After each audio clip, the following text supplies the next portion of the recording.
검은 얼굴의 사내가 양과에게 다가오더니 어깨를 잡아 계단 아래로 던져버리려는 듯 힘을 주었다.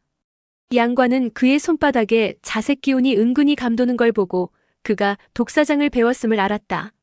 잘 됐군. 이 세 사람을 이용해 남의 심리에 대해 확인해 봐야겠다. 양과는 가볍게 손바닥에 기를 모아 검은 얼굴 사내의 가슴 앞으로 가져갔다. 그러자 검은 얼굴의 사내는 보이지 않는 뭔가에 밀려난 듯 크게 뒷걸음질 쳤다. 그 순간 언제 자리에서 일어났는지 양과가 다가와 그의 따귀를 때렸다. 그러곤 계단을 내려가려던 소상자 앞으로 이동해 역시나 그의 따귀를 세 차례나 때렸다. 좀 전에 예의를 갖춘 윤국서는 아무 일도 없었다. 이 장법은 양과가 스스로 만든 아면소 훈장이었다. 황약사는 이를 보고 깜짝 놀랐다. 동생, 자네가 만든 장법인가 보군. 참으로 놀랍니네.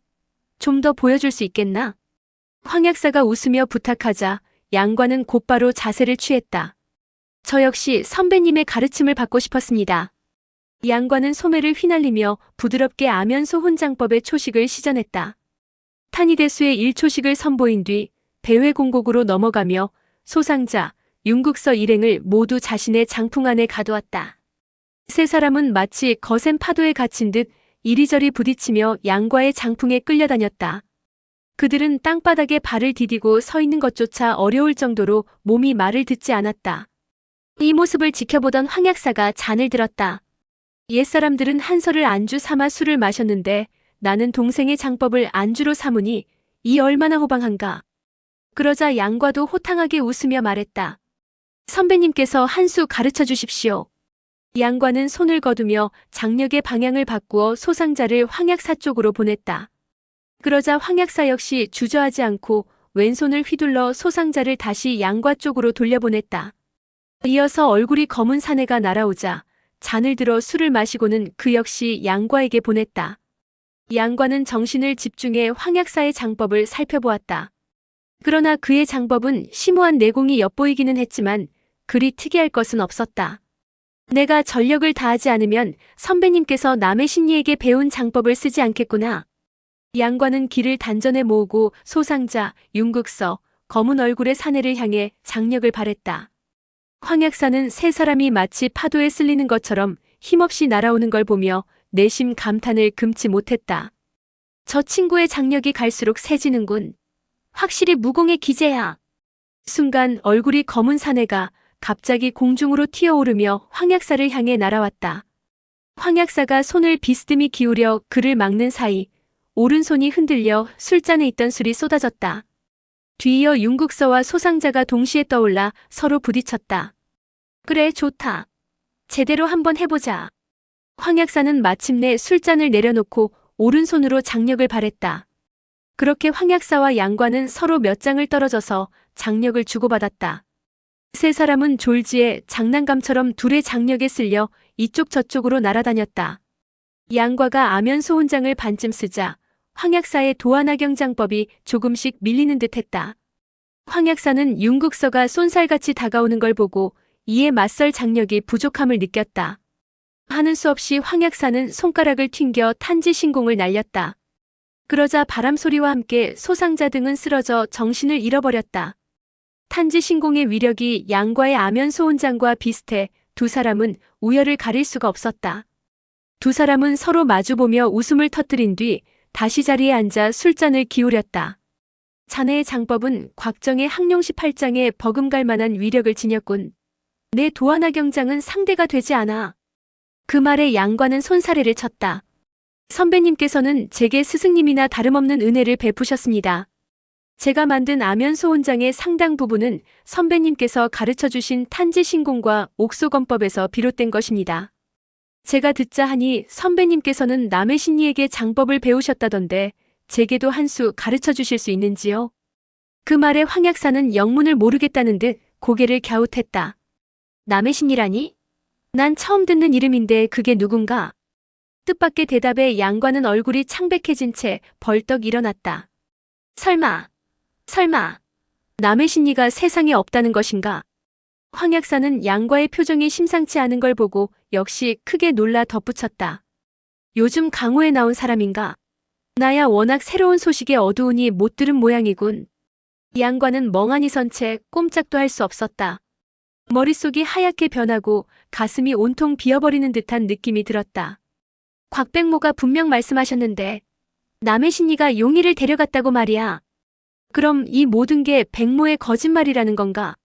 진정 날 속였단 말인가? 양과는 하늘을 쳐다보며 포효하듯 소리를 내질렀다. 그러자 주루의 지붕이 요란하게 흔들렸다. 양과의 볼에는 두 줄기 굵은 눈물이 흘러내렸다. 무슨 일인지 어서 말을 해보게. 이 늙은이가 도울 수 있는 일이라면 돕겠네. 그러나 양과는 대답은 하지 않고 절을 올렸다. 제가 지금 마음이 어지러워 무례를 범할 듯하니 부디 용서해 주시기 바랍니다. 양과는 목이 메어 더 말을 이을 수가 없었다. 그는 그대로 소매를 휘날리며 몸을 돌려 주루를 내려갔다. 거친 발소리가 울리더니 주루의 계단이 모두 그의 발 아래에서 무너져 내렸다. 그 모습을 보며 황약사는 어안이 벙벙했다. 남의 신이가 도대체 누굴꼬? 양과는 미친 듯이 내달렸다. 그는 며칠 동안 먹지도 자지도 않고 바람처럼 달리고 또 달렸다. 곧 쓰러져 죽을 것 같았지만 소용렬을 생각하는 마음을 어쩌지는 못했다. 양과의 마음은 더 지탱할 힘이 없을 정도로 피폐해질 대로 피폐해졌다. 그렇게 정처 없이 내달리던 양과는 어느 강가에 다다았다. 그때 배 한 척이 강가 옆으로 지나가는 걸 본 양과는 그 위로 뛰어올라 다짜고짜 은자를 던져주었다. 그러고는 어디로 가는 배인지 묻지도 않고 그대로 쓰러져 잠이 들었다. 강은 동쪽으로 흘러갔다. 양과가 탄 배는 장강을 오르내리며 무역을 하는 상선이어서 시장이 있는 곳마다 며칠씩 정박해 물건을 팔기도 하고 또 싣기도 했다. 양과는 가슴속이 휑하니 비어버린 듯한 느낌이 들어 이 배가 어디로 흘러가든 얼마나 정박하든 그저 뱃전에 앉아 밤낮으로 술을 마시며 한숨만 내쉬었다. 그러니 날짜가 얼마나 흘렀는지조차 알 수 없었다. 뱃사람들은 그가 그저 강호를 떠도는 미치광이인 줄만 알고 상관하지 않았다. 양과는 배를 강가에 대던 중 누군가 가흥 이만으로 실을 사러 간다는 말을 들었다. 그는 가흥이라는 말에 정신이 번쩍 들었다. 내 아버지가 가흥 철창묘에서 황용에게 죽었다고 했었지. 시신은 까마귀밥이 되었다고 했는데 설마 유골이 여기저기 흩어져 있는 건 아니겠지? 유골이라도 수습해서 묻어드렸어야 했는데 내가 불효를 저질렀구나. 양과는 곧바로 배에서 내려 무트로 올라갔다. 때는 벌써 10월이라 강남이 강북보다는 덜해도 추위가 빨리 닥쳐서인지 제법 날씨가 쌀쌀했다. 이후 며칠은 비까지 내려서 날씨가 더욱 추웠다.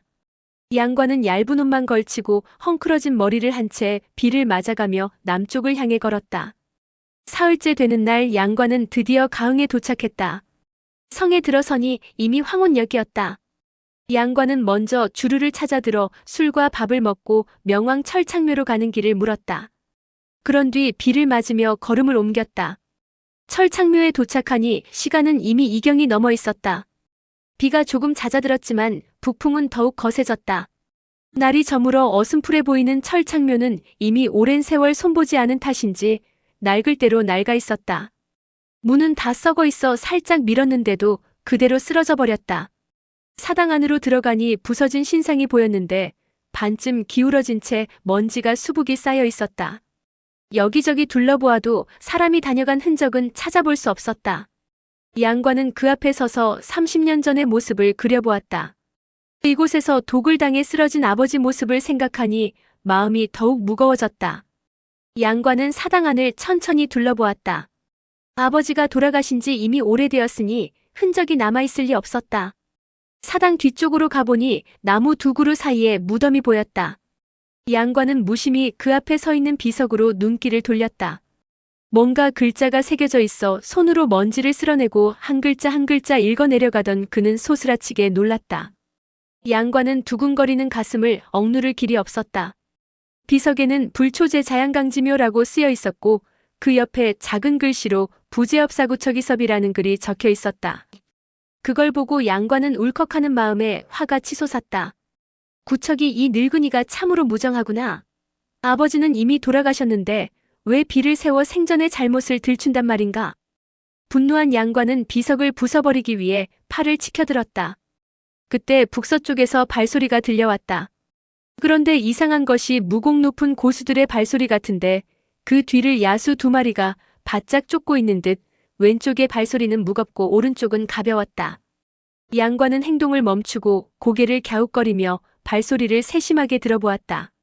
마침 발소리는 철창묘 쪽을 향하고 있었다. 양관은 사당 안으로 들어가 신상 뒤에 몸을 숨기고 동태를 살폈다. 잠시 후 발소리가 사당 앞까지 와서 멈췄다.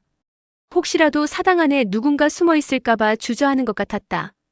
그렇게 한동안 사당 앞에서 머뭇거리더니 천천히 사당 안으로 들어왔다. 양관은 고개를 내밀고 이들을 살피다가 하마터면 웃음을 터뜨릴 뻔했다.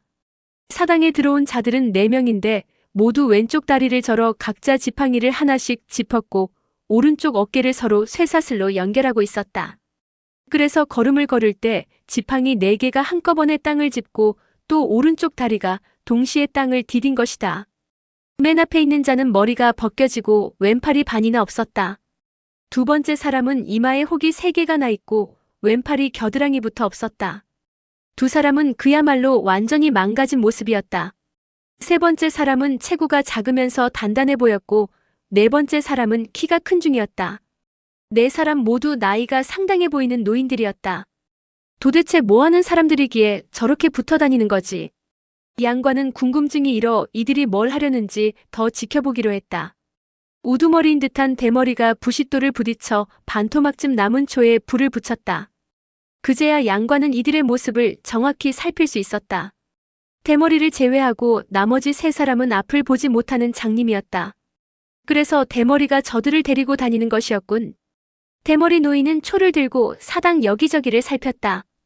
그러는 동안에도 4사람은 마치 묶어놓은 개처럼 줄줄이 함께 움직였다. 양관은 이들보다 한참 윗줄의 고수였기에 이들로서는 기척을 숨긴 양과를 찾을 수 없는 게 당연한 이치였다. 게다가 4사람 모두 거동이 불편하고 그나마 3명은 앞을 보지 못하니 더더욱 신상 뒤에 숨은 양과를 보지 못하고 그냥 지나쳤다. 내 노인은 다시 사당 가운데로 갔다. 간호인이 우리 행적을 누설하지 않았겠지만 혹시라도 한패가 있다면 이 주위에 있을 거야. 대머리 노인이 먼저 입을 열자 3번째 노인이 맞장구를 쳤다. 절대 말하지 않기로 했으니까 그럴 리 없겠지. 4사람은 나란히 바닥에 앉았다. 혹이 난 2번째 노인이 입을 열었다. 사형, 간호인이 정말 올까요? 대머리 노인이 대답했다. 그야 모르는 일이지. 이치를 따지면야 오지 않는 게 정상이지. 세상에 어떤 바보가 제 발로 죽으러 오겠느냐. 3번째 노인도 끼어들었다. 하지만 간호인은 강남 7괴의 맏형이잖아요. 그는 전에 그 지독한 구척이와 내기를 하고 멀리 몽골까지 가서 곽정에게 무공을 가르쳤어요. 그건 강호에 널리 퍼진 이야기라고요. 강남 7괴는 약속을 천금같이 여겨 한번 뱉은 말은 반드시 지킨다고 했어요. 우리도 그런 사정을 봐서 그를 놓아준 것이고요. 양관은 신상 뒤에서 이들의 이야기를 들으며 저들이 가진악을 기다리고 있다는 걸 알았다. 2번째 노인이 말했다. 난 그가 안 올 것 같은데요. 팽사형, 과연 누구 말이 맞는지 우리 내기할까요? 그의 말이 끝나기도 전에 동쪽에서 발소리가 들렸다. 의들과 마찬가지로 한쪽은 가볍고 한쪽은 무거웠다. 누군가 지팡이를 짚고 달려오는 소리였다. 양관은 어릴 때 도화도에서 살았기에 발소리만 듣고도 가진하게 왔음을 알 수 있었다. 3번째 노인이 웃음을 터뜨렸다. 후사제, 간호인이 왔구먼. 그래도 내기를 하려나? 혹이 난 노인이 싸늘한 미소를 지으며 말했다. 지독한 영감 같으니 정말 죽으려고 왔군. 어느새 철장으로 땅을 때리는 소리가 가까워지더니 비천 편복 가진학이 사당 앞에 당도했다. 그는 우뚝 멈춰서서 큰 소리로 외쳤다. 가진학이 약속을 지키려고 왔다. 이것은 도화도의 구화옥로환이다. 모두 12환이니 한 사람의 3환씩이다. 그러고는 사당 안으로 들어와 작은 자기병을 대머리 노인에게 던졌다. 대머리 노인은 고맙다는 인사를 하고 자기병을 받아들었다. 노인들의 얼굴에 희색이 만면했다. 이제 내일도 끝났고 약속도 지켰으니 처분에 맡기겠다. 비천 편복 가진학은 조금의 흔들림도 없이 하늘을 바라보며 서 있었다. 사형, 저자는 구화옥로환을 가져다 우리의 내상을 치료하게 해주었으니 그냥 놓아줍시다. 우리와 무슨 깊은 원한이 있는 것도 아니잖소. 혹이 난 노인의 말에 세 번째 노인이 냉소를 지었다. 사제. 자고로 후환을 남겨두면 낭패를 당하는 법이야. 그런 동정심 때문에 우리가 나중에 객사해 묻힐 곳도 없게 되면 어쩔 거야? 저자가 지금은 발설하지 않겠지만 나중에라도 말하면 어떻게 할 거야? 그는 가지낙을 한번 노려보더니 냉랭하게 소리쳤다. 차라리 한꺼번에 공격해서 단숨에 고통 없이 끝내주는 게 간호인을 위하는 길이야. 그 말에 새 노인도 고개를 끄덕이더니 우르르 몰려가 가지낙을 둘러쌌다. 대머리 노인이 가지낙에게 말했다. 간호인, 30년 전 우리는 이곳에서 양강이 죽는 걸 지켜보았소. 그런데 오늘 당신도 그와 같은 죽음을 맞게 되었군. 이것이야말로 인과응보라 할 수 있지. 가지낙은 철장으로 바닥을 쨍 하고 소리나게 내려치고는 버럭 고함을 질렀다. 양강은 나라의 적을 아비로 삼고 제 부귀영화만을 위해 나라를 팔았기에 그리 된 것이다. 나 가지낙은 사내대장부로서 하늘에 조금도 부끄러움이 없다. 어찌 그 매국노를 이 비천 편복과 비교하는 것이냐? 이 가지낙을 죽일 수는 있어도 모욕하는 건 용서할 수 없다. 그 말에 세 번째 노인이 코웃음을 쳤다. 죽는 마당에도 영웅 타령이요? 그 말과 동시에 네 노인이 동시에 팔을 뻗었다. 가지낙은 스스로 이 네 사람의 적수가 되지 못함을 알기에 지팡이를 짚고 꼿꼿이 서서 이들의 공격을 온몸으로 받았다. 바로 그때 엄청난 굉음과 함께 발생한 충격파에 네 명의 노인들이 뒤로 낮아빠졌다. 자욱한 먼지가 가라앉은 자리에는 푹 꺼진 지면만이 보였을 뿐 가지낙의 모습은 보이지 않았다. 노인들은 깜짝 놀라서 얼른 주위를 두리번거렸다. 그때 사당 제대 앞에 30살쯤 되어 보이는 사내가 분노로 가득 찬 얼굴을 하고 왼손으로 가지낙의 뒷덜미를 잡고 있는 모습이 보였다. 그는 가지낙을 높이 치켜들며 소리쳤다. 양강은 이미 죽었소. 그런데 지금까지도 매국노라고 욕하는 이유가 무엇이오? 가지낙이 버둥거리며 물었다. 넌 누구냐? 나는 양강의 아들 양과요. 내가 어릴 때 당신은 내게 잘 대해주었소. 그런데 어찌 뒤에 숨어서 이미 세상을 떠난 아버지를 욕하는 것이오? 양과라는 이름을 듣자 가지낙이 미소를 지었다. 고금을 통틀어 어떤 이는 빛나는 이름을 남기지만 어떤 이는 악명을 떨치기도 하지. 후대 사람들의 눈과 입을 막을 수는 없는 법이다. 전혀 동요하지 않는 가지낙의 모습에 양과는 더욱 화가 치솟았다. 그는 가지낙을 더 높이 치켜들었다가 땅바닥에 내동댕이 쳤다. 왜 우리 아버지가 매국노라는 것이오? 이 모습을 지켜보던 노인들은 벌린 입을 다물지 못했다. 짧은 순간이었지만 양과가 보여준 무의는 감히 자신들이 대적할 수준이 아니었다. 대머리 노인은 슬금슬금 사슬을 당겨 나머지 세 사람과 함께 조용히 사당을 빠져나가려 했다. 그러나 이들의 움직임을 놓칠 양과가 아니었다. 잠시 몸이 흔들리는가 싶더니 어느새 양과는 사당 입구를 가로막고 서 있었다. 너희들에게도 물어볼 게 많다. 사실대로 이야기하지 않으면 너희 모두 살아서 이곳을 나가지 못할 것이다. 그러자 서로 눈짓을 주고받던 네 사람이 일제히 기합을 내지르며 양과를 향해 달려들었다. 그러나 양과의 가벼운 일장에도 네 사람은 뒤로 날아가 처박히고 말았다. 순식간에 사당 안은 아수라장이 되고 말았다. 네 노인이 날아가 처박힌 충격 때문에 몸통만 남은 신상은 산산조각이 났고 하필 신상의 이마에 난 혹이 부딪힌 두 번째 노인은 그만 혼절하고 말았다. 양과가 천천히 걸어오며 물었다. 이제 순순히 답할 마음이 생기느냐? 너희 네 사람은 누구며 왜 이런 이상한 꼴로 함께 다니는 것이냐? 그리고 가지낙과는 무슨 연유로 여기서 만났느냐? 바닥에 넘어진 대머리 노인은 오장육부가 모조리 거꾸로 돌아가는 듯 고통으로 일그러져 있었다. 그는 힘겹게 일어나 앉아 숨을 몇 번 고르고는 천천히 이야기를 시작했다.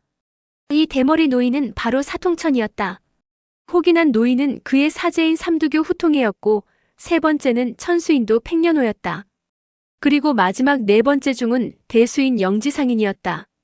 이들은 30여 년 전 노안동 주백통에게 붙잡혀 구척이와 왕처일에게 넘겨졌다. 구척이와 왕처일은 네 사람을 종남산 중양궁에 가두고 그간의 잘못을 반성하게 했다. 하지만 네 사람은 반성은 하지 않고 매번 도망만 치려고 기회만 노렸다. 그러나 그때마다 다시 붙잡혀 끌려오곤 했다. 그러던 중 세 번째 도망칠 때 팽년호, 후통에 영지상이는 파수를 보던 전진교 제자 몇 명을 죽였다. 그러자 전진교 도인들은 이들의 눈을 뽑아 다시는 세상을 보지 못하게 했고 다리도 한쪽씩 부러뜨렸다. 사통천은 사람을 다치게 하지는 않았기 때문에 그나마 눈을 보전할 수 있었다. 그 후 몽골군이 중양궁을 불태울 때 사통천 등은 혼란을 틈타 중양궁을 빠져나갔다. 그러나 세 사람은 장님이라 사통천이 길을 이끌어주지 않으면 산속에서 빠져나갈 수 없었다. 그래서 팽년호 등은 그가 혹시라도 자기들을 버리고 혼자 도망갈까봐 전진교에서 그들의 어깨를 연결시켜 놓은 사슬을 풀지 않았다. 그렇게 네 사람은 한 몸처럼 붙어 다니게 된 것이었다. 양과는 중양궁에서 무공을 배운 게 아주 짧은 시간이었고 또 사부나 사형들과 사이가 좋은 편도 아니어서 감옥에 출입하는 게 허락되지 않았다. 그래서 네 사람에 대한 얘기는 듣지 못했다. 사통천 등은 중양궁을 빠져나간 후 전진교의 근거지가 파괴되기는 했지만 전진교의 세력이 여전히 크다는 걸 알고 몰래 강남으로 숨어들어 궁벽한 시골에 응거했다. 그리고 10여 년을 조용히 살아왔다. 그런데 얼마 전 이들이 문 밖에서 햇볕을 쬐고 있는데 마침 그 마을을 지나가던 가진학을 보게 된 것이다. 사통천은 그가 자기들을 잡으러 온 것이라 생각했다. 그래서 먼저 그를 공격해 사로잡았지만 이내 가진학이 자기들에게 볼 일이 있는 게 아님을 알았다. 그러나 이미 자신들의 거처가 그에게 알려진 터라 그냥 돌려보낼 수는 없었다. 가진학은 상황을 눈치채고 약속을 했다. 양양에 꼭 가야 할 일이 있으니 자기를 보내주면 돌아오는 길에 도화도의 보물인 구화옥노안을 가져다 주겠다고 한 것이다. 네 사람은 다리가 부러진 후 날이 흐리기만 하면 그 부위가 견디지 못할 정도로 시리고 쑤셨기 때문에 가진학이 영약을 가져다 준다고 하자 귀가 솔깃했다. 그들은 가진학에게 자신들을 봤다는 말을 하지 않겠다는 다짐을 받고 즉시 풀어주었다. 사통천은 지난 일을 다 말한 후 하소연했다. 양대협, 영종께서 살아계실 때 저희는 그 댁의 손님이었습니다. 나리께서 뜻하지 않게 돌아가시고 저희는 그분의 명성에 누가 되는 말은 하지 않았습니다. 선친과의 예정을 생각하셔서 저희를 놓아주십시오. 한때는 사통천, 팽년호 등도 모두 강호를 누비던 자들이었다. 그들은 누구에게도 아쉬운 소리 한 번 한 적 없을 정도로 무공을 뽐냈다. 그러나 오랜 세월 갇혀 지내고 다리와 눈까지 잃고 나자 마음이 많이 약해져 있었다. 그들은 처음 보는 양과에게 대들던 호기는 모두 사라지고 체면불구하고 사정만 해댔다. 양과는 코웃음을 칠 뿐 대꾸조차 하지 않았다. 그는 다시 가진학에게 물었다. 아까 양양에 꼭 가야 한다고 했는데 거기는 무슨 일로 간 것이오? 오늘의 영상은 여기까지입니다. 영상이 도움이 되셨다면 구독과 좋아요, 알람 설정 부탁드립니다. 시청해주셔서 감사합니다.